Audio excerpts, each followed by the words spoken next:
ஐஷு, இன்னைக்கு நம்ம விருந்தினர் பக்கம் செக்மெண்ட்ல யார் கெஸ்ட்னு சொல்லிடலாமா? சொல்லிடலாம். தமிழ் சினிமாவில் பல வித்தியாசமான கதாபாத்திரங்களில் நடித்து வரும் குணச்சித்திர நடிகர் ஆண்டனி அவர்களே இன்றைய நம் விருந்தினர். லெட்ஸ் வெல்கம் ஆக்டர் ஆண்டனி அவர்கள்.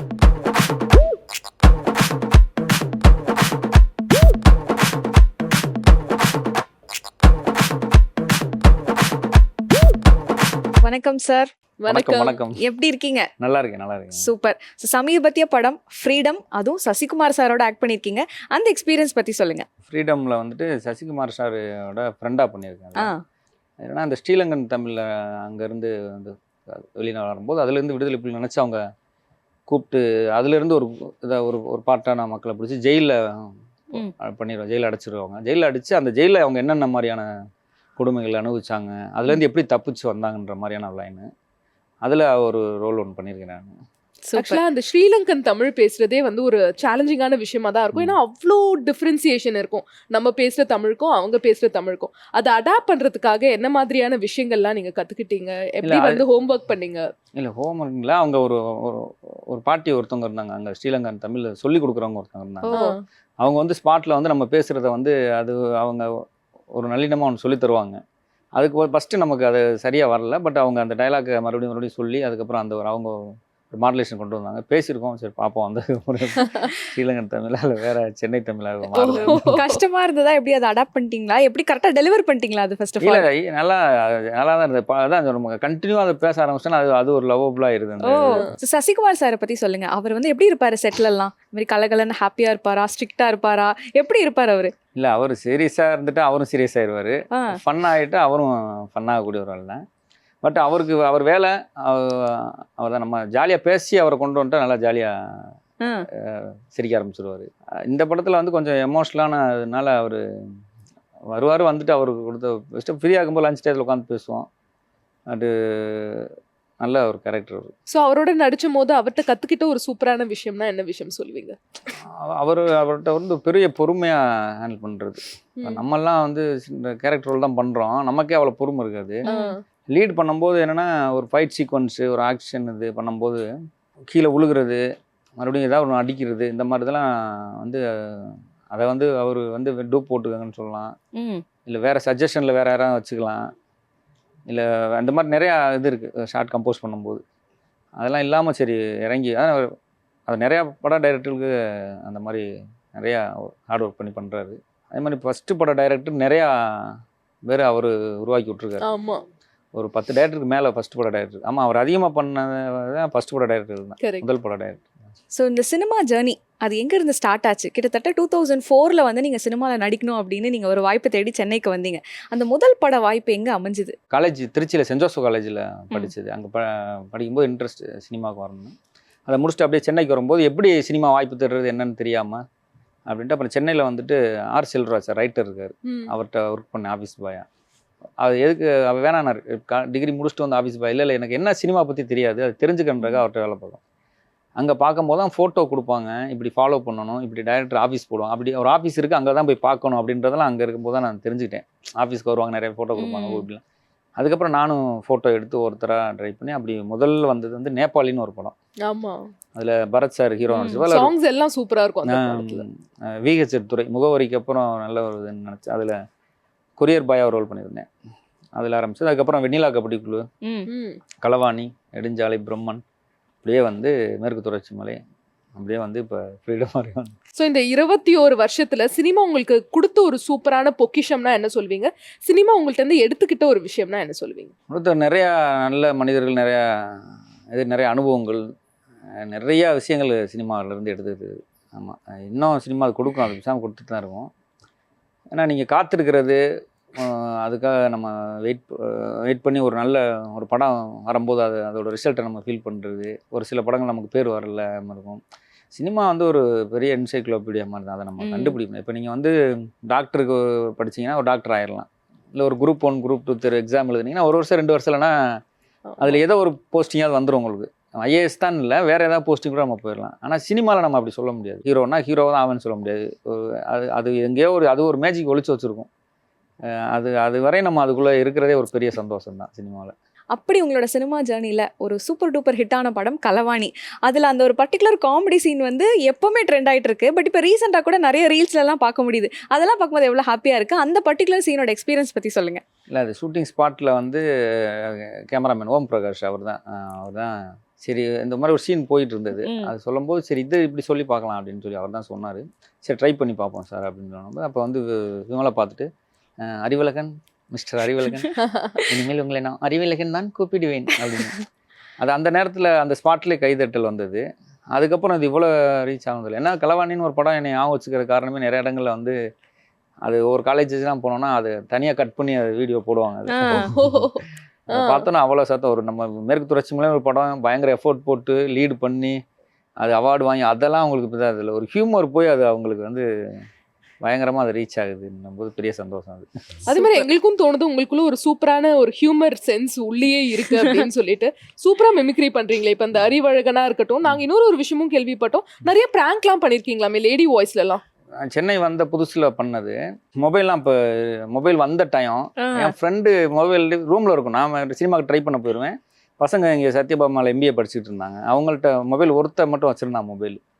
அதில் வந்துட்டு இன்னொரு ஃப்ரெண்டு ஊரில் இருந்து சென்னை வந்துட்டு மொபைல் இருக்கணும்னா சரி அவன்கிட்ட ஒரு மொபைல் இருக்குன்னு கேள்விப்பட்டு அப்புறம் நம்பர் வாங்கி அவனுக்கு நான் ஒரு மெசேஜ் பண்ணேன். ஹாய் ஹவ் ஆர் யூ அப்படின்னு நினச்சேன். அவன் ஹூ ஆர் யூ அப்படின்னு நினச்சேன். எனக்கு அப்படி ஹூ ஆர் யூன்னு அப்போ தான் எனக்கு புதுசாக எதிர்கொள்கிறேன். ஃபோன் நம்மள்கிட்ட ஹூ ஆர் யூன்னு கேட்டான். I am Sharmila studying SRM university second year physics அப்படின்னு அனுப்பிச்சிட்டேன். ஹாய் நைஸ் நேம் அப்படின்னு ஆரம்பித்தான். அப்படி ஆரம்பிச்சது ஒரு வாரம் போகுது. சேட் பண்ணி லவ் யூ அப்படியே என்னென்னமோ மெசேஜ் வருது. லவ் ப்ரப்போஸ் அப்படியே போயிட்டே இருக்குது. சரி இப்படியே பேசிகிட்டே இருக்கிறமே உங்கள் வாய்ஸ் கேட்கணும் போல் எனக்கு ஆசையாக இருக்குது. ஐயோ வாய்ஸா எனக்கு வேணாம், வீட்டில் அம்மா இருக்கிறாங்க அப்படின்னு. சரி அம்மா ஃப்ரீயானாக்க பார்க்கணும். அதுக்கப்புறம் இல்லை டேடி டியூட்டி முடிச்சுட்டு வந்துட்டாங்க. இப்படியே போயிடுச்சு. இல்லை நீங்கள் பொண்ணான்றதே எனக்கு டவுட்டாக இருக்குன்னு அப்புறம் அவன் அதுக்கப்புறம் சரி வாய்ஸ் ஒன்று ட்ரை பண்ணணும்னு சொல்லிட்டு இல்லை அம்மா கிச்சனில் இருக்கிறேன், சரி சும்மாவது உங்கள் வாய்ஸாக கேட்டால் தான் எனக்கு சந்தோஷமாகும். இப்படி பாத்திரத்தை நானே அந்த இடத்துல பாத்திரத்தை சத்தத்தை ஏன்னா கரெக்டாக கண்டுபிடிக்க பாத்திரத்தெல்லாம் மிக்ஸ் பண்ணிவிட்டு ஹலோ சொல்லுங்கள் நல்லா இருக்கீங்களா, ஹலோ கொஞ்சம் வெளியே வந்து பேசுகிறேன், எனக்கு ஒரு மாதிரி தான் கிளியராக இல்லைண்ணா. ஐயோ அப்பா வந்துட்டாங்க வைங்க நான் அப்புறம் கூப்பிட்றேன் ப்ளீஸ் சும்மா ஃபோன் பண்ணாதீங்க, சேட் பண்ணுங்க, மெசேஜ் பண்ணுங்க அப்படின்னு சொல்லி கட் பண்ணிட்டேன். அதுக்கப்புறம் அவனுக்கு அது ஒரு கன்ஃபியூஷனாகவே இருந்தது. உண்மையாகவே பொண்ணா இல்லை வேறு திருநங்கையா இல்லை வேற யாரோ இது பண்ணுறாங்க. ஆனால் நான் வந்து இன்னும் 10 நாள் கண்டினியூ பண்ணேன். அதை வச்சுட்டு இங்கே இருக்கேன், லைப்ரரியில் இருக்கேன். சரி என்ன உங்கள் வீட்டில் எப்போ பார்த்தா லைப்ரரின்றீங்க, சர்ச்சுன்றீங்க, கிச்சன்ன்றீங்க, அப்போ வீட்டை விட்டே வெளியில் வரவே மாட்டேங்க. அப்புறம் கண்டுபிடிச்சி கடைசியாக வந்து அப்பா வந்துட்டாங்கன்னு சொல்லி அப்புறம் அப்பா வாய்ஸில் நானே பேசி மாதிரி இன்ஸ்பெக்டர் பேசுகிறேன்ப்பா என் பொண்ணுக்கு எது தேவையில்லாம் மெசேஜ் வருது நைட்டில் பார்த்து லவ் பண்ணி இது பண்ணி உங்கள் அப்பா பேர் என்ன எங்கே இருக்கீங்க, இப்போ ஸ்டேஷன்லேருந்து வீட்டுக்கு வருவாங்க, வண்டியில் ஏறி கம்ப்ளைண்ட் மட்டும் பண்ணி உள்ளே தள்ளிடுங்க அப்படின்னு. சாரி சார் உங்கள் பொண்ணு தான் சார் எனக்கு ஃபோன் மெசேஜ் பண்ணிச்சு, நான் சத்தியம் போல உங்கள் பொண்ணுகிட்ட கேட்டு பாருங்கள் சார், இனிமேல் லைஃப்பில் திரும்பி என் பொண்ணுக்கு ஃபோன் வந்துச்சு குடும்பத்தோடு தூக்கி உள்ளே வச்சுருவேன் சரியா வைக்கிறேன் அப்படின்னு வச்சாச்சு. வச்சுட்டு அதுக்கப்புறம் ஒரு 10 நிமிஷம் கழிச்சு அப்பா டியூட்டிக்கு போயிட்டாங்க அப்படின்னு ஒரு மெசேஜ் அனுப்பிச்சேன். அவன் ஐயோ இப்போ பாரு ஒருவேளை இருப்பா திரும்பி வந்துட போகிறாரு, இல்லை டியூட்டிக்கு போயிட்டாங்க அப்படின்னு அனுப்பிச்சேன். ப்ளீஸ் தயவுசெய்து வெளியில் வந்துட்டோம் கொஞ்சம் ஃப்ரீயாக பேசணும் அப்படின்னா. நான் மறுபடியும் அப்பா வந்துட்டாங்கன்னு சொல்லி வச்சேன். ஏப்பா இப்போதான் சொல்லிட்டு போனேன் நீ என்னப்பா மறுபடியும் அப்படியே சுவிட்ச் ஆஃப் பண்ண வேணா.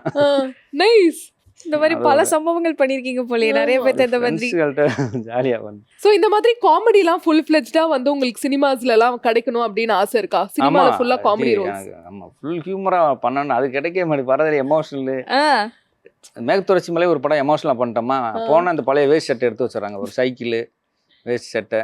சார் இங்கேருந்து இந்த மாதிரி சார் ஒரு ரோட துப்புரவு பணியாளர் இது இந்த மாதிரி இதான். அது நெகட்டிவாக சொல்லலை, ரோலாக ரொம்ப வேறெல்லாம் ட்ரை பண்ண ஆசையாக இருக்கும். அது சரி அது வரும், யார் மூலியமாக நடக்குதுன்னு தெரியல. கண்டிப்பாக அந்த மேற்கு தொடர்ச்சி மலை அப்படின்னு நீங்கள் சொல்லணும் எங்களுக்கு ஒரு விஷயம் ஞாபகம் வருது. நம்ம வந்து ஹீரோவாக நடிக்க போகிறோம் அப்படின்னு ஃபர்ஸ்ட் டே வந்து பயங்கரமாக ஸ்டைலிஷாக காஸ்டியூம் ஷூ எல்லாம் வாங்கிட்டு போய் அங்கே போய் பயங்கர ஒரு டிரான்ஸ்ஃபர்மேஷன் பண்ணிட்டாங்களாமே உங்களை, அது என்ன கதை? டைரக்டர் ஆல்ரெடி நமக்கு தெரியும், இருந்திருந்தாலும் வந்து கதையா எனக்கு என்ன கதைன்றது தெரியாது.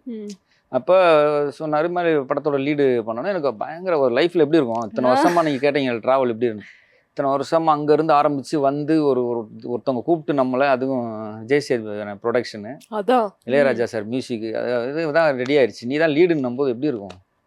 சரி என்னம்மா இருக்கு அதை எப்படி நம்ம ஸ்க்ரீனில் என்ன மாதிரி வருவோம், இந்த ட்ரெஸ் போட்டால் நல்லா இருக்குமா அப்படின்னு ஃப்ரெண்ட்ஸ்லாம் கேட்குறேன். டேய் மாதிரி டேய் டிஷர்ட் எடுத்து கம்பல்சரி, ஐயோ பிராண்டட் செம்மையாக இருக்கும், அது போட்டுக்க, அது மேக்கப் திங்ஸ் இங்கே வாங்கிக்க, இது எல்லாம் வாட்சுக்கு தான் யூஸ் பண்ணணும், ஷூலாம் வந்து இந்த பிராண்டு தான் அப்படின்னு எல்லாமே இது பண்ணி பர்ச்சேஸ் பண்ணி எல்லாம் பேக்கில் போட்டு எடுத்தாச்சு. நானும் தயாராகிட்டு ஹீரோயின் அடிக்கிறேன். அவங்களும் பெங்களூரு, அவங்களும் சுடிதார என்னென்ன கலரில் அந்த ஜில்லுன்னு ஒரு காதலில் பூமிகா வருவாங்களே, பூமிகா சூர்யா அம்மா, நாங்கள் 2 பேரும் நினச்சிக்கிட்டு அப்படியெல்லாம் போய் அந்த ஃபோட்டோலாம் இருக்குது எடுத்து முதல்ல எடுத்துகிட்டு, நல்லா இருக்குது பேர் நல்லா இருக்காங்களா, சூப்பராக இருக்குது, நல்லா அச்சனமாக இருக்குது, கரெக்டாக இருக்குது, அழகாக இருக்காங்க, பட் கொஞ்சம் இதாக இருக்குன்னு நினைக்கிறேன் சார் அப்படின்னு பக்கத்தில் அசிஸ்டன்ட் டைரக்டர் வந்து, இல்லை சார் கொஞ்சம் சரி அந்த காஸ்டியூம் எடுத்துகிட்டு வாங்க உள்ளேருந்து ஒரு பழைய காஸ்டியூம் எடுத்துகிட்டு வந்து அதை அப்புறம் இதை தான் பாட்டேன். அப்புறம் 2 பேரும் ஃபீல் பண்ணிவிட்டு என்ன பண்ணுறது அப்படின்ட்டு அப்புறம் ஷூட்டிங் முடிஞ்சதுக்கப்புறம் நாங்கள் எங்களுக்கு பிடிச்ச ட்ரெஸ்ஸை போட்டு வர வேண்டியதான். ஸோ ஆக்சுவலாக மேற்கு தொடர்ச்சி மலையில் வந்து மெயின் லீடாக வந்து ப்ளே பண்ணீங்க, நிறைய அவார்ட்ஸ்லாமும் உங்களுக்கு கிடச்சிது. பட் அதுக்கப்புறமா ஏன் உங்களை வந்து திருப்பி மெயின் லீடில் பார்க்க முடியல? இல்லை, மேற்கு தொடர்ச்சி மலை வந்து அதுக்கு வந்து பெஸ்ட் ஆக்டர் வாங்கினேன், கிரிட்டிக் சைஸில் வந்துட்டு அந்த வருஷத்தில் வந்து வாங்கினேன். விகடன் லைன் நல்லா அப்ரிஷியேட் பண்ணாங்க. நிறையா டைரக்டர் சங்கர் சார்லேருந்து தமிழ் சினிமாவுக்கு எல்லா முக்கியமான டைரக்டரும் கூப்பிட்டு அதுக்காக பாராட்டினாங்க. பட் நம்ம ஒரு லீடு பண்ணியிருக்கோம், அது என்ன மாதிரி லீடாக வெளியே வரணும்னு இருக்குது. இப்போ அந்த வருஷத்தில் பரியரும் பெருமாளும் வந்தது, மேற்கு தொடர்ச்சி மலை, 2மே சிறந்த படம் தான். பட் நான் என்ன அதில் ஸ்கோர் பண்ணியிருக்கேன், அந்த கண்டென்ட் என்ன மாதிரி இது, அது அதை பொறுத்தா நமக்கு அடுத்து. இப்போ நீங்கள் அதுக்குள்ளே ஒரு ஆக்ஷனு, ஒரு லவ், ஒரு சாங்ஸு, வேறு அதான் ஒரு சின்னதாக ஒரு சினிமாவுக்கான அது ஃபுல் அண்ட் ஃபுல்லு வாழ்வியலாக இருந்தனால என்ன ஆயிடுச்சுன்னா, அடுத்து அவங்க யோசிக்கிறதுக்கான அங்கே இது இல்லை. நம்ம இண்டிவிஜுவலாக வேறு பெர்ஃபார்மன்ஸோ இல்லை வேறு ஏதோ இருந்திருந்தால் நம்ம தனியாக லீடாக ட்ராவல் பண்ணுறதுக்கு. பட் வந்தது எல்லாமே என்னென்னா ரிலீஸ், நான் அந்த படங்கள் வரும், சம்பாரிச்சிருக்கலாம், நல்லா ஏர்ன் பண்ணியிருக்கலாம், பட் அதனால் ரிலீஸ் ஆகாது அப்படின்னு எனக்கு தெரியும். அந்த டெக்னிக்கல் டீம் ஸ்ட்ராங்காக இல்லை, பட் நம்ம கூப்பிடுவாங்க, ஆஃபீஸ் போடுவாங்க, பட் செலவுக்கு நம்ம சர்வைலாக செலவு பண்ணுறதுக்கு நிறையா இதாக இருந்திருக்க முடியும். பட் அது லைஃபாக மாறுறதுக்கான இது இல்லை. அதனால் நான் வெயிட் பண்ணேன் கிட்டத்தட்ட ஒரு 4 வருஷம் வேறு எதுவுமே பண்ணலை. சரி ஏதோ ஒன்று வந்துடும் மறுபடியும் போய் கேரக்டர் ரோலில் போய் இது பண்ணிடுவேன் நான். அதுக்கப்புறம் இன்னும் வர மாதிரி இல்லை. சரி மறுபடியும் கேரக்டர் ரோல் வரும். ஆக்சுவலாக இந்த மாதிரி நம்ம சினிமா இண்டஸ்ட்ரியில் சர்வைவலுங்கிறது ஒரு பெரிய சேலஞ்சிங்கான விஷயமா இருக்கும். நீங்கள் என்னதான் வந்து ஒரு படத்தில் மெயின் லீடாக நடித்தாலுமே அதுக்கப்புறம் ஒரு 3-4 இயர்ஸ் உங்களுக்கு பிரேக் இருந்ததில்ல. அப்போ என்ன மாதிரியான விஷயங்கள்லாம் சர்வைவலுக்கு பண்ணியிருக்கீங்க? ஏன்னா நிறைய டேரக்டர்ஸ் வந்து அவங்களுக்கு ப்ராஜெக்ட் இல்லைனா மற்ற டேரக்டர்ஸ்க்கு அசோசியேட் டேரக்டர்ஸ் எல்லாம் ஒர்க் பண்ணுவாங்க. அந்த மாதிரி நம்ம சினிமா இண்டஸ்ட்ரியிலேயே மல்டிபிள் ஜாப்ஸ் பண்ணுவாங்களே, அந்த மாதிரி நீங்கள் ஏதாச்சும் பண்ணுவீங்களா? நான் ஃப்ரெண்ட்ஸுகளுக்கு ஃபோன் பண்ணி இந்த மாதத்துக்கு அன்னைக்கும் ஃப்ரெண்ட்ஸ் தான் ஹெல்ப் பண்ணி. இல்லை அது வந்து நான் ஜெயிச்சு பெரிய ஆளானாலும் அது அவங்க வந்து தந்துக்கிட்டு தான் இருப்பாங்க. ஓகே. பட் அவங்க வந்து இதை வந்து நான் எனக்கு திரும்பி பண்ணுவான்னு இதுவரை யாரும் அதுக்காக பண்ணது கிடையாது. ஓகே. அவங்களுக்கு வந்து ஒரு மந்த்லி இவள்னா இவனுக்கு தனியாக எடுத்து வைக்கணும் அப்படின்ற மாதிரி ஒரு 1000 ரூபீஸ் எடுத்து வச்சிடணும் அவனுக்கு. அது இருக்கு, சப்போஸ் கேட்கலனாலும் அது இருக்கும், என்னைக்காவது ஒரு நாள் கேட்கும் போது தந்துக்கலாம். ஏன்னா காலேஜ் படிக்கும் போதே ஃபீஸுக்கு சில நேரத்தில் மெஸ் பில் கட்டும், ஹாஸ்டலில் கட்ட முடியலன்னும் போது என்ன ஃப்ரெண்ட்ஸ்லாம் சேர்ந்து ஆளுக்கு 150 ரூபா போட்டு அந்த மாதத்தை கட்டிடுவாங்க. ஏன்னா அது ஒரு சென்ட் ஜோசப் காலேஜில் நான் படித்த ஹாஸ்டல் அந்த மாதிரி இது. அது ஒரு அதான் எங்கள் வீட்டில் சேர்த்து விட்டது மட்டும்தான் இந்த காலேஜில். மற்றது எல்லாமே ஃப்ரெண்ட்ஸு, ஃபைன் ஆர்ட்ஸ் டீமில் இருந்தவங்க, வெளில கல்ச்சுரல்ஸ் இந்த மாதிரி போகிறது, அதுலேருந்து கன்செஷன் மாதிரி பண்ணுவாங்க. இதில் வின் பண்ணிட்டா அதுலேருந்து ஒரு பெர்சன்டேஜ் குறைச்சிக்கலாம் ஃபீஸ்லேருந்து. இப்படி அதுதான் ஃப்ரெண்ட்ஷிப். இல்லைன்னா நம்ம இன்னொரு ஃபீல். அதுதான் அந்த பெஸ்ட் ஆக்டர் அவார்டு வாங்கணும்னு அந்த மேடையிலையும் அதான் சொன்னேன். இந்த விருது வந்து எனக்கு கிடையாது, என்னோட ஃப்ரெண்ட்ஸு அவங்க தான் இந்த இது. அப்படி உங்கள் ஃப்ரெண்ட்ஸில் யாராவது அவங்க சினிமா துறைக்கு வரணும்னு ஆசைப்பட்டவங்க யாராவது உங்கள் கூட இருக்கிற? இல்லை, எல்லாமே நிறையா டீம்லேயே எல்லா பேருமே சினிமா போகிற ஏதாவது இருந்தது. பட் நான் ஃபர்ஸ்ட் தள்ளி விடுவாங்கல்ல, நீ உள்ள போய் என்ன நடக்குதுன்னு பார்த்துட்டு அதுக்கப்புறம் வரணும்னு. அதுக்கப்புறம் அவங்களுக்கே தெரிஞ்சிருச்சு, ஐயோ இவனு அதான் சொன்ன மாதிரி எத்தனை வருஷம் 2004 இருந்து இன்னமாடா வந்துகிட்டு இருக்க அப்படின்னு. அதனால அவங்களுக்கு சரி வேணாம். இன்னொன்று என்ன, அவங்க கமிட்மெண்ட்ஸ் இருக்குது வீட்டில், ஃபேமிலி, சிஸ்டர்ஸு, ஒரு ஃபேமிலினா அவங்களுக்குள்ள ஒரு கமிட்மெண்ட் இருக்கும். இது வந்து அவங்க பண்ணி தான் ஆகணும். இப்போ நம்மள மாதிரி இல்லை, நம்மளாம் விரட்டி விட்டாங்க போய் வீட்டில் இருந்து தொல்லை பண்ணாமல் இருந்தால் சரி. அவங்களுக்குலாம் ஒரு கமிட்மெண்ட் இருந்தனால அவங்களால வர முடியல. பட் ஒருவேளை நம்ம ஜெயிச்சு ஃபியூச்சரில் வந்ததுக்கப்புறம்னா நமக்கு யார் யாரை பிடிச்சா அவங்க பயன்படுத்திக்கலாம். ஸோ இந்த படங்கள்லாம் நடிச்சிட்டு இருந்த டைம்ல தான் உங்களுக்கு வந்து காதல் உண்டாகி இருக்கு அண்ட் கல்யாணமும் ஆயிருக்கு. ஸோ அந்த காதல் திருமணத்தை பத்தி சொல்லுங்க. எப்படி வந்து லவ்ஸ் ஆச்சு? நீங்க படங்கள்ல பயங்கர பிஸியா இருந்த போது தான் வந்துச்சு அந்த காதல் மலர்ந்துதா? இல்லை, அதான் ஸ்கூல் லைஃப்ல வந்தது. ஸ்கூல்லையே வந்துருச்சு. ஓகே. ஸ்கூல் படிக்கும்போது வந்தது. அப்படியே பேசி பழக ஆரம்பிச்சு அப்படியே இதாகிடுச்சு. அதுக்கப்புறம் வீட்டில் சரி இந்த பையனை இதெல்லாம் செட் ஆகுமா, டிமாண்ட் வேறு இருக்கான், போயிட்டு எப்படி காப்பாற்றிடுவான் வச்சிருவான் அப்படிலாம் பல கேள்விகள் இருந்தது. ஒய்ஃபு ஸ்ட்ராங்காக இருந்தாங்க. எப்படியா இருந்தாலும் அதான் அது கூட ஒரு பெரிய ஒரு டயலாக், அது கூட பயங்கர இதானது. ஆ. ஏன்னா என் ஒய்ஃப் வந்துட்டு பயங்கர இதாகுது, ப்ளீஸ் பண்ணி வேற யாராவது மேரேஜ் பண்ணிடு, சொல்கிற கேளு, எனக்காக வெயிட் பண்ணாத. வீட்டில் அலையன்ஸ் பார்க்குறாங்க, நிறைய மாப்பிள்ளை வராங்கன்னு சொல்லிட்டே இருக்காங்க. நான் அப்போ தான் இங்கே ட்ரை பண்ணியிருக்கேன், ஃபோட்டோ எடுத்துகிட்டு ஒரு ஆஃபீஸா இங்கேருந்து வேறு ஃபோன் வருது, எப்படியாவது சொல்லு. நான் எப்படி சொல்கிறது, நானே இங்கே வந்துட்டு பசங்கள்கிட்ட காசு வாங்கிட்டு சுற்றிட்டு இருக்கிறேன். நான் உன்னை கல்யாணம் முடிச்சுட்டு அப்புறம் ஏய் உன்னால் ஒரு 3 வேளை சாப்பாடு போட முடியாதா? என்னது 3 வேளை சாப்பிடுவா நீ? அந்த சூழலாக இருந்தது. அதனால் வேணான்ட்டேன். இல்லை இப்போ நீ வேறு எதாவது மேரேஜ் பண்ணி, இல்லை நான் வெயிட் பண்ணுறேன், சரி வெயிட் பண்ணாத, அப்போ நான் ஒன்று செய்வோம் அப்படின்னு சொல்லிட்டு நான் ஒரு வேலைக்கு சேர்ந்துட்டு என்னால் ஒரு சம்பளத்துக்கு வேலைக்கு சேர்ந்து ஒரு சம்பளம் வாங்கிக்கிறேன்.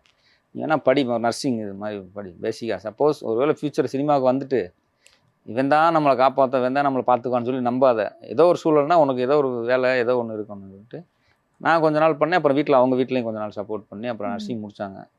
முடிச்சதோடு சரி. அதுக்கப்புறம் போகலை. இல்லை அது ஒரு சேஃப்க்கு பண்ணி வச்சது, ஒரு பேக்கப்பா. பட் இருந்தாலும் உங்களுக்கு ஃப்ரெண்ட்ஸ் வந்து எவ்வளோ ஒரு பிளெஸிங்கோ அந்த மாதிரி தான் ஃபேமிலி அண்ட் ஒய்ஃபுமே ஒரு மிகப்பெரிய பிளெஸிங் தான் இல்லை நீங்கள்? பிகாஸ் சினிமான்றதே ஒரு ஸ்ட்ரகிள் தான்.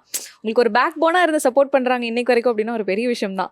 கண்டிப்பாக. அதை என்னன்னா யாராவது ஒரு ரொம்ப அழகான பொண்ணுங்களுக்கு நான் ஒரு மெசேஜ் அனுப்பிச்சு ஒரு வேளை எனக்கு ரிப்ளை வந்துட்டாலும் அதை பற்றி கேர் பண்ணிக்காத ஒரு ஆள், அது ஒரு பெரிய நம்பிக்கை. அண்டர்ஸ்டாண்டிங்காக ஒரு வைஃப். அதனால நான் சொல்லுவேன், நானாக சொல்லிக்குவேன் பெருந்தன்மையாக, hi baby how are you அப்படி நானா சும்மா நான் தான் அனுப்பிச்சிக்கிறது. அவங்க பார்த்துட்டு எடுத்துகிட்ட கூட சரி அந்த அளவுக்கு நீ எல்லாம் ஒருத்தர் அப்படின்ட்டு. ஓகே. அதே மாதிரி நீங்க நடிச்ச படங்கள்லயே உங்க வைஃப்க்கு ரொம்ப பிடித்த படம்னா எந்த படம்? இதுவரையும் நல்லா நடிச்சேனே சொல்லல. ஒருவேளை அது அவங்க சொல்ற படமா ஏதாவது ஒன்று பண்ணா அதுக்கப்புறம் சொல்லுவாங்க. ஆனால் மேற்கு தொடர்ச்சி மலை வந்து அவங்களுக்கு வந்து ஃபஸ்ட்டு இதாகலை, கனெக்ட் ஆகலை அவங்களுக்கு. ஏன்னா மேற்கு தொடர்ச்சி மலை வந்து ஏன்னா நம்ம உங்கள் வில்லேஜ் சைடு இருந்து வந்ததுனால அவங்களுக்கு அந்த லைஃபே அப்படியே பார்த்த மாதிரி படத்தில் பார்த்த மாதிரியாவது இல்லை அவங்களுக்குனால. இங்கே வந்து ஃபோரம் மாலில் பார்த்தோம் அந்த படம் மேற்கு தொடர்ச்சி மலை வந்து. அங்கே ஊரில் போய் படம் ஃபஸ்ட்டு எல்லாத்தையும் ஃபேமிலியில் கூப்பிட்டு போயிருந்தேன். எல்லாரும் என்னப்பா இங்கிட்டு போகிற வார நடக்கிற ஏறுற இறங்குற அடிக்க மாட்டேறே அப்படின்னாங்க. இல்லை அவங்களுக்கு சொல்லி அதை எக்ஸ்பிளைன் பண்ண முடியல. சரி அப்புறம் ஒய்ஃபு ஃபேமிலியோட இங்கே ஃபோரம் மாலில் பார்க்கலான்ட்டு பார்த்தோம். அங்கே வந்துட்டு ஃபுல்லாக நம்ம முக்கியமான ஆட்கள், நல்லா படித்தவங்க, நல்லா பெரிய இடத்துல இருக்கிறவங்க, ஒரு ஐடியில் இருக்கிறவங்க, இன்னும் பெரிய சாஃப்ட்வேரில் எல்லா பேரும் வந்து பார்த்தாங்க அந்த ஸ்க்ரீனில். ஊர் சைட்னா நம்ம அந்த வேலைக்கு போகிறவங்க அந்த மாதிரி தான். இங்கே வந்து இவங்க ஒய்ஃபுக்கு வந்து யார் யார் பெரிய விஐபின்னு நினைக்கிறாங்களோ அந்த மாதிரி ஆட்களாக மேற்கு தொடர்ச்சி மலை போகிறோம் ஹவுஸ்ஃபுல் ஷோ பார்த்துக்கணும். முடிச்சுட்டு அதை வெளியில் வந்துட்டு எல்லா பேரும் வந்து அதை பற்றி பயங்கரமாக பாராட்டி எல்லா பேரும் என் கூட சேர்ந்து ஃபோட்டோ எடுத்தது. அப்போ தான் வந்து ஒய்ஃபுக்கு வந்து ஒரு மாதிரி கண்ணிலேருந்து கண்ணீர் வந்துச்சு. ஓகே உண்மையாக நடிச்சிருக்காம நம்ம தான் நடிகர் தான்ப்பா ஜட்ஜ்மெண்ட் பண்ணிட்டோம் அப்படின்னு சொல்லி எமோஷன் ஆனாங்க. அது ஒன்று தான் எனக்கு தெரிஞ்சவங்கள்ட்ட பார்த்தது. அதே மாதிரியே தமிழ் சினிமாவில் எப்படிப்பட்ட ஒரு நடிகராக வந்து வலம் வரணும்னு ஆசைப்படுறீங்க?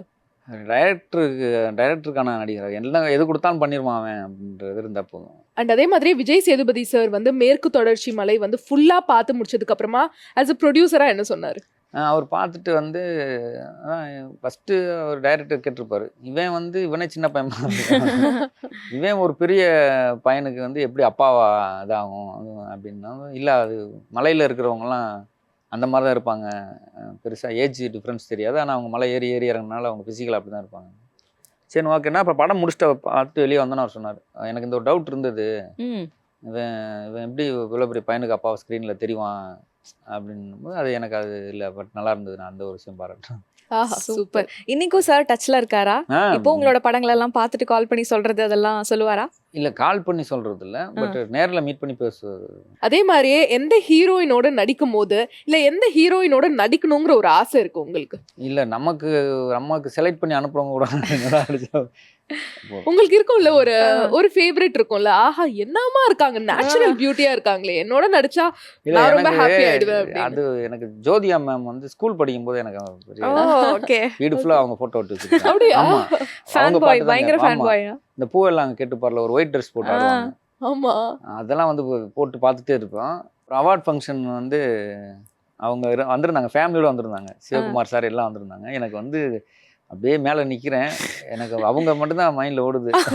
ஆனால் கீழே இறங்கி வரேன், அவங்க இருக்கிறாங்க, சிவகுமார் சார் கை கொடுத்து விஷ் பண்ணுறாரு, கூப்பிட்டு தலையில் ஒரு முத்தம் கொடுத்தாரு. நான் என்ன நினச்சனோ, நான் எப்படி இந்த சினிமாவுக்கு வந்தோம் அதை ஃபுல்லாக நீங்கள் சொன்னன்ற மாதிரி பேசினார். எனக்கு ஜோதியா மேம்கிட்ட பேச பேசலாமா வேணாமா ஒரு இதுலேயே போயிட்டேன். ஆனால் நான் வந்து ஒரு கையாவது கொடுத்துட்டு வந்திருக்கலாமே என்னோட க்ரஷ் ஆச்சு அவங்க அப்படின்னு சொல்லலை. அவங்க தான் எனக்கு வந்தது. அதுக்கப்புறம் ஸோ மெயினாக வந்து தமிழ் லாங்குவேஜ் தானே நீங்கள் இப்போ ஃபுல்லாக ஃபோக்கஸ் பண்ணிட்டு இருக்கீங்க.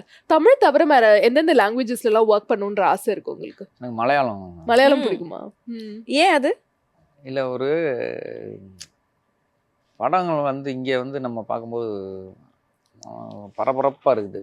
ஆக்ஷனு அது ஒரு பழைய பாடல் நம்ம கேட்கும்போது ஒன்று இருக்கும். ஒரு பழைய பாடல், நான் பேச நினைப்பதெல்லாம் நீ பேச வேண்டும். அது எவ்வளோ ஒரு அந்த மாதிரி இருக்குது எனக்கு மலையாள சினிமாவில். அந்த ஸ்பேஸு அவங்க ஒரு பொறுமையாக பார்க்குறது அது மலையாள இதில் எனக்கு ஒரு வேளை கிடைச்சா அதில் நிறைய ரொம்ப யதார்த்தமான வாழ்வியலை காமிக்கிறது. அதுவும் பண்ணணும், ஜாலியான படங்களாகவும். அந்த மாதிரி இந்த ஆடிஷன் ஜேர்னியில் நிறைய பேர் இன்சல்ட்டும் பண்ணுவாங்கல்ல, அந்த மாதிரி இன்சல்ட்ஸ்லாம் ஞாபகம் இருக்கா உங்களுக்கு? இல்லை, நான் அந்த மாதிரி சந்திச்சது இல்லை. இன்சல்ட்ஸ் எதுவுமே நம்ம தான் அவங்கள இன்சல்ட் பண்ண. நீங்க என்ன பண்ணுவீங்க அப்படி? இல்லை, அது நான் இந்த நண்பர்கள் போய் பார்ப்போம். ஃபஸ்ட்டு ஃபோட்டோ கொடுக்க போகும்போது எப்போ பார்த்தாலும் அந்த ஆஃபீஸில் ஒரு முன்னால் ஒரு என்ட்ரன்ஸில் ஒரு டேபிள் இருக்கும். அதில் மதியம் லஞ்சு சாப்பிட்டோன்னு தூங்கிடுவாப்பில் ஒருத்தர். ஓகே. நம்ம போகும்போதெல்லாம் அதான் தூங்கிட்டு இருக்கிற ஏதாவது ஒன்று பண்ணணுமே அப்படின்னு சொல்லிட்டு அவர் தூங்கிருப்பா. நம்ம போய் உள்ள ரூம் போய் வாஷ்ரூமில் போய் அவர் தூங்கிட்டு தான் இருப்பார். கதவை வந்து வாஷ்ரூம் போய் வாஷ் பண்ணிவிட்டு ஃபேஸ் வாஷ்லாம் பண்ணிட்டு எடுத்து நம்மளே ஃபோட்டோ எடுத்து எங்கே வச்சுட்டு தலைகளை சீவிட்டு பண்ணிட்டு அப்புறம் டீ போட்டு குடிச்சிட்டு அப்போ வரைக்கும் தூங்கிட்டே இருப்பார் அவர். ஆமாம் ஆமாம். அதுக்கப்புறம் கிளம்பி சப்போஸ் போகும்போது என்னப்பா அப்படின்னு, சார் ஃபோட்டோ கொடுக்க வந்தேன் சார். சரி சரி வச்சிட்டிங்களா? வச்சிட்டேன் சார். நிறைய இருக்காது, நம்ம சொல்ல முடியாது. கிட்டத்தட்ட நீங்க வந்து 21 வருஷம் ஆச்சு. அன்னைக்கு நீங்க பார்த்த சினிமாக்கும் இன்னைக்கும் நிறைய டிஃபரன்சஸ் இருக்கு. உங்களை நீங்க எப்படி தயார்படுத்திக்கிறீங்க? ஏன்னா இப்போ ஒரு ஹீரோவா நடிக்கணும்னாலே அவங்க வந்து டான்ஸ் கத்துக்கணும், ஸ்டண்ட் கத்துக்கணும், இந்த மாதிரி நிறைய விஷயங்கள் இருக்குல்ல. அந்த மாதிரி நீங்க உங்களை எப்படி தயார்படுத்திக்கிறீங்க? இல்லை, நம்ம ஒரு பிளெயின் ஷீட் மாதிரி தான், அப்படியே தான் இருக்கும். அது அந்த அவங்க தேவை என்னவோ அதில் அவங்க எழுதிக்கிற வேண்டியதான். எடுத்து இந்த இது என்ன சொன்னாலும் அதுக்கு நம்ம ஹெல்த்தியாக ஃபிசிக்கலாக எல்லாரும் அது மட்டும் தயாராக இருந்தால் போதும். மற்ற அது எல்லாமே கற்றுக்கலாம். ஏன்னா தனியாக நம்ம ஒன்று கற்றுட்டு இப்போ எனக்கு என்னென்னா மேற்கு தொடர்ச்சி மலை படம் பண்ணும்போது கூட டைரக்டர்கிட்ட வந்து நான் கூத்துப்பட்டுற போகிறேன் சார், ஆக்டிங் கிளாஸ் போகிறேன். அதெல்லாம் ஒன்றும் வேணாம். அந்த நேரத்தில் ஒன்று ஒரு திட்டினா ஒரு எமோஷனல் வரும்ல, அது எல்லா பேர்த்துட்டும் இருக்கிறது.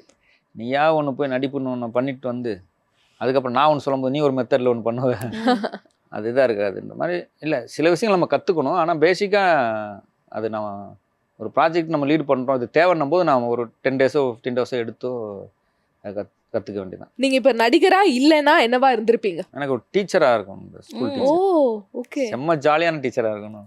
ஓகே. ஆமாம், எனக்கு அது சினிமாவுக்கு வரணும்னா ஃபஸ்ட்டு அதுதான் போயிருப்பேன். டீச்சர் தான். ஆமாம், எனக்கு டீச்சர் இதில் வந்து என்ன ஒரு 50 குழந்தை கிளாஸில் இருக்காங்கன்னா என் கிளாஸ் மட்டும் சோகமாகவே இருக்கக்கூடாது. நான் ஏன்னா படிக்கும்போது நான் என் கிளாஸில் ஸ்டூடெண்ட் இப்போ நாங்கள் இருந்தோன்னா நான் வேற கிளாஸ் மாற்றி போயிட்டேன்னா அந்த கிளாஸில் இருக்கவங்க ஃபுல்லாக எனக்கு என் கிளாஸ்க்கு வந்துடும். உங்களை மிஸ் பண்ணணும் எல்லாரும். ஆமாம், எனக்கு செம்ம இந்த ஸ்ட்ரிக்டான டீச்சர் வந்தாலும் நான் அவங்க கூட ஒரு ஃபன் ஏதாவது ஒன்று பண்ணி ஒரு அட்டாச்மெண்ட் ஆயிடுவேன். அதுக்கப்புறம் வந்து ஜாலி ஆயிரும் அந்த கிளாஸு. ஆரம்பத்தில் நீங்கள் சினிமாக்குள்ளே வரும்போது சினிமானா என்னன்னே தெரியாது அப்படின்னு சொன்னீங்க. அப்படி ஒரு வாய்ப்பு கிடைச்சா அந்த ஃபர்ஸ்ட் சீன் அந்த கொரியர் பாயா பண்ணீங்கல்ல, அப்போ அந்த ஃபர்ஸ்ட் ஆக்ஷன் சொல்லும்போது எப்படி இருந்தது? நர்வஸாக இருந்ததா? டேக்ஸ் எதாவது எடுத்தீங்களா? டக்குன்னு பண்ணிட்டீங்களா? ஞாபகம் இருக்கா ஃபர்ஸ்ட்? அது இல்லை, அது வந்து ஸ்க்ரீனில் வந்தது நேபாளி. ஓ, ஸ்க்ரீனில் வராமல் இருந்தது வந்து எஸ்பி ஜனநாதன் சார் தான் என்னை முத முன்னாடி ஈன்னு ஒரு படம் ஜீவா சார் இருந்தது. அதில் வந்து அதுதான் வந்து சைக்கிள் எடுத்துகிட்டு அப்படியே வயபம் ஸ்டுடியோக்கு போவேன். காலைல போனால் எல்லாம் வெயிட் பண்ணுவாங்க. அப்போ வந்து ஃபோன்லாம் கிடையாது, லேண்ட்லைன் ஒரு இடத்த கொடுத்துருந்தேன். அந்த கால் வரும் அங்கேருந்து ஜீவா சார், நயன்தாரா மேம், அவங்க எஸ்பி ஜனநாதன், இந்த பையன் தான் பண்ணுறேன், இந்த பையன் தான். என்னை வந்து எல்லாரும் என்ன ஃபஸ்ட்டு படத்தில் இவ்வளோ பெரிய ரோலா? எனக்கு அது கேமரா என்னென்ன எதுன்னு எங்கே பார்க்குறது, எப்படி நிற்கிறது எதுவுமே தெரியாது. அது கேரக்டர் அது கொஞ்சம் அது வந்து சென்சாரில் வந்து அதை யூஸ் பண்ண வேணான்னு சொல்லிட்டு அந்த கேரக்டர் இது பண்ணிட்டாங்க. ஒரு இது அது ஃபுல்லாக ஒரு 25 நாள் நடிச்சேன் படத்தில். வந்து அந்த கேரக்டர் தான் ஹியூமர். அதாவது வந்து எல்லாம் சூப்பர் குட் ஃபிலிம்ஸ் அது பண்ணாங்க. எல்லா பேரும் சொல்கிறாங்க இந்த படம் வந்ததுக்கப்புறம் எப்படி இந்த துலாமணம் துளுல இவர் டவுசர் பாண்டியன் வந்தார், வடிவேல் சார், இந்த மாதிரி ஒரு காமெடியன் தமிழ் சினிமாவுக்கு வரப்போகிறான்ற மாதிரி எல்லாம் ஷூட்டிங் ஸ்பாட்டில் இது பண்ணுவாங்கல்ல, அப்படி சொல்கிறாங்க. என்ன ஏரியாமில் சந்தோஷம் தாங்கல்ல. சரின்னு சொல்லிட்டு அப்புறம் சம்பளம் வேற எனக்கு மற்ற ஆர்டிஸ்டோட எனக்கு நல்ல சம்பளம் அப்போ. ஆமாம், எனக்கெல்லாம் எதிர்பார்க்க இவ்வளவு காசு தராங்க அப்படின்னு சொல்லி. அதுக்கப்புறம் வந்து எல்லாம் முடிச்சு தீபாவளிக்கு ரிலீஸ் படம் வந்து அதுக்கு முதல் நாள் அதுக்கு 1 வீக் முன்னால் வரை அந்த எடிட்டிங் போயிட்டு இருக்குது.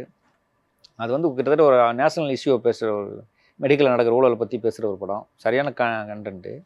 இதில் இந்த இடம் மட்டும் உங்களுக்கு வந்து அந்த லைனாக வந்து ஹியூமராக இருக்குது. பட் இது வந்து ரொம்ப இந்த இதுக்கு வந்து இதாக இருக்குது அப்படின்னு சொல்லிட்டு அதை அந்த ஃபுல்லையும் அப்படி எடுத்துட்டாங்க செட்டாக. ஐயோ மொத்தமா ஸ்ட்ரெச்சாக எடுத்தோன்னே அப்புறம் தீபாவளிக்கு மேலே நான் ஃபோன் பண்ணி சொல்லிட்டாங்க, இது மாதிரி நீ ரொம்ப எக்ஸ்பெக்டேஷனில் இது பண்ணிடாதீங்க, அது ஃபுல்லாக ஃபுட்டேஜில் போயிடுச்சு. எனக்கு 2 நாள் அழுக. எல்லாத்துலையும் சொல்லிட்டேன் ஃப்ரெண்ட்ஸ்ட்டெல்லாம், வந்து தீபாவளி பார்க்கணும். ஆனால் திரும்பி நான் சொல்ல எடுத்துட்டாங்கன்றது. தீபாவளிக்கு ரிலீஸ் ஆகுது, எனக்கு தீபாவளியெல்லாம் பயங்கர ரொம்ப சோகமாக இருந்தது. அப்புறம் பார்த்துட்டு எதுவுமே இல்லை அப்படின்னும் போது எனக்கு அப்போ தான் ஃபஸ்ட்டு டைம் வந்து சினிமாவில் வந்து தாங்க முடியாத ஒரு வழியாக இருந்தது. என்னடா நம்ம இவ்வளோ தூரம் போனோம் வந்தோம் நடித்தோம், ஃபுல்லாக தூக்கிட்டாங்களே. அப்போ தான் எனக்கு தெரியும் எடிட்டிங்னு அவங்க தான் கடைசியாக இது பண்ணி எடுத்து ஃபுட்டேஜ் போவாங்க. பட் என்னதான் அந்த ஃபர்ஸ்ட் படம் வந்து நீங்க நடிச்ச எடிட்ல தூக்கி இருந்தாலும் அந்த ஃபர்ஸ்ட் ஆக்ஷன் சொல்லும்போது எப்படி நர்வஸா இருந்ததா, நிறைய டேக் எடுத்தீங்களா, அது எப்படி இருந்தது அந்த எக்ஸ்பீரியன்ஸ்? பட்டாம்பூச்சி தருணங்கள்லாம் நடந்துச்சா? இல்லை அதான் ஜீவா சார் நயன்தாரா அவங்க 2 பேர் இருப்பாங்க. அவங்கள்ட்ட வந்து நான் 2 பேர் ஏய் எங்கே ஜீவா சார் சொல்லுவார், ஒரு வணக்கம் வச்சுட்டு போட்டோம், எங்கே போகிறோம்னு நான் ஒரு வணக்கம் வைப்பேன், அது வேறு மாதிரி இருக்கும். அந்த வணக்கம் வைக்கும்போது எனக்கு வந்து ஒரு ஆர்டிஸ்ட்டை நம்ம பார்த்து பெர்ஃபெக்டாக அவங்க பார்த்து நம்ம ஒரு பெர்ஃபார்மன்ஸ் இருக்கு அந்த மாதிரிலாம் இல்லை, ஏதோ அதை நடிச்சிட்டா போதும். அது ஃபஸ்ட்டு அந்த இது இருந்தது. ஏன்னா நம்ம ஷூட்டிங்கிறது நம்ம வெளியிலேருந்து படமாக பார்க்குறது வேறு, அந்த ஸ்பாட்டில் வந்து அந்த சத்தம், அது அவங்க பேசுகிற அந்த கேமரா சொல்கிறது, ரோலிங் ஆக்ஷன் இது கிளாப் அப்படின்லாம் சொல்லி ஒரு சத்தம் வந்து அதுக்கப்புறம் நம்ம அப்படிம்பாங்க அப்படியே புஷ்வான அது அப்புறம் போக போக சரி ஓகே இதெல்லாம் பழகணும்னு. அண்ட் கொஞ்ச நாளைக்கு முன்னாடி மெய்யழகன் படம் நாங்கள் எல்லாருமே பார்த்து ரசித்த ஒரு படம், அதுலேயே ஒரு சூப்பரான ஒரு கேரக்டர் பண்ணியிருந்தீங்க, அந்த எக்ஸ்பீரியன்ஸ் பற்றி சொல்லுங்கள். பிரேம் சார் எனக்கு ரொம்ப பிடிக்கும். ஆக்சுவலாக ஒரு சினிமாட்டோகிராஃபர்லேருந்து அவரை தெரியும். 96 பார்த்துட்டு, ஏன்னா 96 வந்து அந்த வருஷத்தில் வந்து எல்லா இதுலேயும் நாமினேட் அவார்டு வாங்கினது. மேற்கு தொடர்ச்சி மலையும் அதில் இதானது.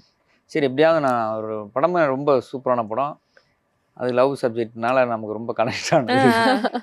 சரி அவர் படத்தில் அடுத்ததில் பண்ணிடுறேன்னு சொல்லிட்டு அப்புறம் ஆஃபீஸில் வந்து போய் மீட் பண்ணோன்னா அப்புறம் அவர் இல்லை நீங்கள் லீடாக பண்ணுறீங்க, நான் இப்போ இதாக பண்ணுறீங்க, இதில் பெருசாக இருக்காது, சின்னதாக இருக்கும், பட் வேணாம் அப்படின்னு. இல்லை சார் நான் வந்து எதாக இருந்தாலும் நான் உங்கள் இதில் பண்ணுறேன் அப்படின்னு சொல்லிட்டு. இல்லை ஒரு சின்ன போர்ஷன் உங்களுக்கு விருப்பம் இருந்தால் பண்ணுங்கள், இது ஆக்சுவலாக வந்து ஒரு ஜூனியர் ஆர்டிஸ்ட்டோ யாருக்கு வேணால் கொடுக்கலாம், பட்டு உங்களுக்கு விருப்பம் இருந்தால் நீங்கள் பண்ணிக்கோங்க, ஆனால் எனக்கு நீங்கள் பண்ணால் ஒரு மனசுக்கு கொஞ்சம் நெருக்கமாக இருக்கும் அப்படின்னாரு. சரிங்க சார் நான் பண்ணுறேன் சார் அப்படின்னு. அப்புறம் போனதுக்கப்புறம் கார்த்தி சாரோட சின்ன வயசு கார்த்தி சாரோட அப்பாவா இருக்குன்னாரு. எனக்கு அவர்கிட்ட ஒர்க் பண்ண ரொம்ப சந்தோஷம். ஏன்னா அவர் எக்ஸ்பிளைன் பண்ணுற விதம், அவர் ஒரு படமாக அதை ப்ராசஸ் பண்ணுறதுக்கு எடுத்துக்கிற இது வந்து ரொம்ப புதுசாக இருந்துச்சு எனக்கு. ஏன்னா இப்போ கேமரா எல்லாம் செட் பண்ணி ரெடி பண்ணி வச்சுருவாங்க, இப்போ நம்ம உட்காந்து 2 பேரும் உட்காந்து பேசிகிட்டு இருப்போம். இப்போ இன்டர்வியூ மாதிரி தான் இருக்கும், எல்லாம் வெயிட் பண்ணுவாங்க. கேமரா ரோலிங் ஆக்ஷனாக எடுத்துடலாம் போயிடலாம் முடிச்சுட்டு. ஆனால் அவர் அப்படி இல்லை, வச்சுட்டு அப்புறம் எங்கே படிச்சிங்க, வீட்டில் என்ன பண்ணுறாங்க, இப்போ அதை முடிச்சுட்டு அப்போ இங்கே வந்து இப்படி பேசிட்டு அதெல்லாம் முடிச்சுட்டு சரி அப்படின்னா அவர்கிட்ட ஒரு கலவைக்கில் போயிட்டு அதுக்கப்புறம் ரெடியாக போகலாம் அப்படின்ட்டு அப்புறமேட்டு எடுப்பாங்க.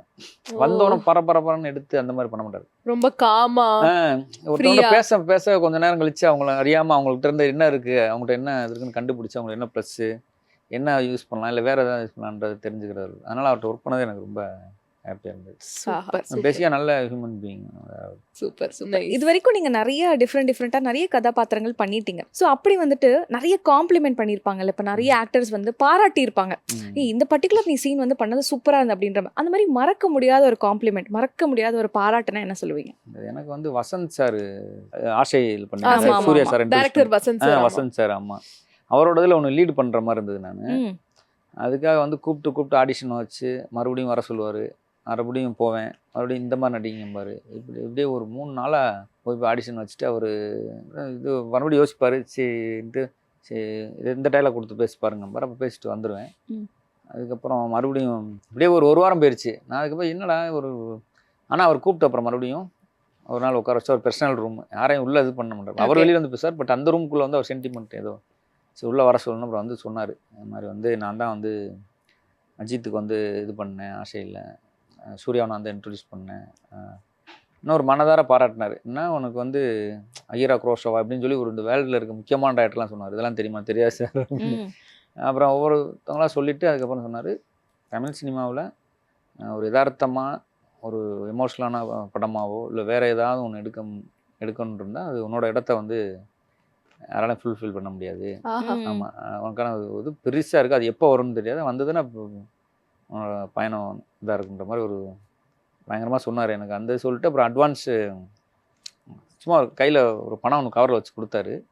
இதில் நான் ஒர்க் பண்ண முடியல உன் கூட சேர்ந்து, ஆனால் உன்ட்ட ஒன்று இருக்குது, அதை நான் கண்டுபிடிக்க ட்ரை பண்ணி அதில் கடைசியாக பிளான் பண்ணி பார்த்ததில் வந்து எனக்கு கொஞ்சம் இன்னும் நான் நிறையா இதில் யூஸ் பண்ணால் தனியாக ஒரு கதை பண்ணணும் அப்படின்ற மாதிரி. சார் இந்த வார்த்தை சொன்னது எனக்கு சந்தோஷம் சார் அப்படின்ட்டு அது ஒரு பெரிய பாராட்டு இருந்தது. அப்புறம் மம்முட்டி சார் வராரு. வாவ். மேற்கு தொடர்ச்சி மலை பார்த்துட்டு அங்கே வந்து சொன்னார், இது மாதிரி ஒரு தமிழ் சினிமாவில் முக்கியமான நடிகராக வருவார் அப்படின்னு சொல்லி சொன்னார். சந்தோஷம். சூப்பரான காம்ப்ளிமெண்ட்ஸ்ல இதெல்லாம் வெரி நைஸ். அண்ட் அதே மாதிரி இப்போ அப்கமிங் ப்ராஜெக்ட்ஸ்லாம் என்ன போயிட்டு இருக்கு? இப்போ வந்து இந்த ஒரு ஒரு ரோலாக ஒரு பாசிட்டிவான ரோலாக ஒன்று இருந்தது. ஒரு இந்த அறம், டாக்டரு, அதுக்கப்புறம் அயலான், இதெல்லாம் காப்பி ரணசிங்கம் பண்ண ப்ரொடியூசர். ஓகே. அவர் லீடு பண்ணுறாரு. ஆமாம், அவர் இதில் அதில் ஒரு முக்கியமான ரோல் ஒன்று பண்ணியிருக்கேன். வாவ். செலக்டிவாக தான் பண்ணுறது, எல்லாத்தையும் பண்ணுறது இல்லை. அடுத்து ஒன்று லீடு ஒன்று பண்ணி முடிச்சிட்டேன். அதுவும் இந்த ஃபெஸ்டிவல்லாம் போயிட்டு வரும். அதுவும் மேற்கு தொடர்ச்சி மலை மாதிரி மறுபடியும் ஒரு லேண்ட்ஸ்கேப் இதுதான் அது. அதுவும் ஒரு எமோஷ்னலாக மறுபடியும் எல்லா பேரும் ஒரு சோகமாக்குன்னு நினைக்கிறேன். ஜாலியான படம் பண்ணணும்னு ஆசை. நம்ம இண்டிவிஜுவலாக ஒன்று ட்ரை பண்ணிகிட்ருக்கேன். நானே ஒன்று ஒரு ப்ரொடக்ஷன் அரேஞ்ச் பண்ணி பண்ணுற மாதிரி. ஓ, நீங்களே ப்ரொடியூசராக மாறி? நான் இல்லை ப்ரொடியூசரு, ஒரு வெல்விஷர்ஸ் இருக்காங்க, ஓகே, பண்ணுறேன்னு இருக்காங்க. அது வந்து நல்ல ஒரு ஃபுல் ஹியூமரான ஒரு பிளாக் ஹியூமராவோ இல்லை ஃபுல் ஹியூமராவோ ஒன்று பண்ணணும் அப்படின்றதுக்கு ரெடி பண்ணிட்டு இருக்கேன். சூப்பர். ஸோ அதுக்கான கதை நீங்களே ரெடி பண்ணிட்டு இருக்கீங்களா? இல்லை, என்கிட்ட ஒரு லைன் கேட்டிருந்தேன், அது எனக்கு ரொம்ப பிடிச்சிருந்தது. அவர்கிட்ட சொல்லியிருந்தேன், எனக்கு இந்த லைன் வந்து ரொம்ப டிஸ்டர்ப் பண்ணுது. அது அந்த லைன் அந்த மாதிரி இது செம்ம ஹியூமராக இருக்கும். அந்த லைன் சூப்பராக இருக்கும். அந்த லவ் எல்லாமே லவ் தான். அது அந்த பொண்ணு ஒன்று எதிர்பார்க்குறது ஒன்று, இவன் பண்ணுறது ஒன்றா இருக்கும். ஓகே. அது சீக்வன்ஸாகவே ஃபுல் ஹியூமராக இருக்கும். அது பண்ணால் மறுபடியும் நம்ம ஒரு பெரிய இதுக்கு வரலாம். ஸோ இவ்வளோ நேரம் ரொம்ப யதார்த்தமாக ரொம்ப அழகாக நாங்கள் கேட்ட கேள்விகளுக்கெல்லாம் பதில் சொன்னீங்க. எங்களுக்கும் சூப்பரான விஷயங்கள்லாம் உங்களோட சினிமா ஜேர்னி பற்றி தெரிய வந்துச்சு. அண்ட் உங்களோட அப்கமிங் ப்ராஜெக்ட்ஸ் எல்லாமே வந்து சூப்பர் டூப்பர் ஹிட் ஆகணும். நாங்கள் வந்து தேட்டரில் பார்க்குறதுக்காக ஆவலாக காத்துட்ருக்கோம். ஜெயா டிவி சார்பாக பெரிய பெரிய வாழ்த்துக்கள். தேங்க்யூ. நன்றி. தேங்க்யூ. தேங்க்யூ.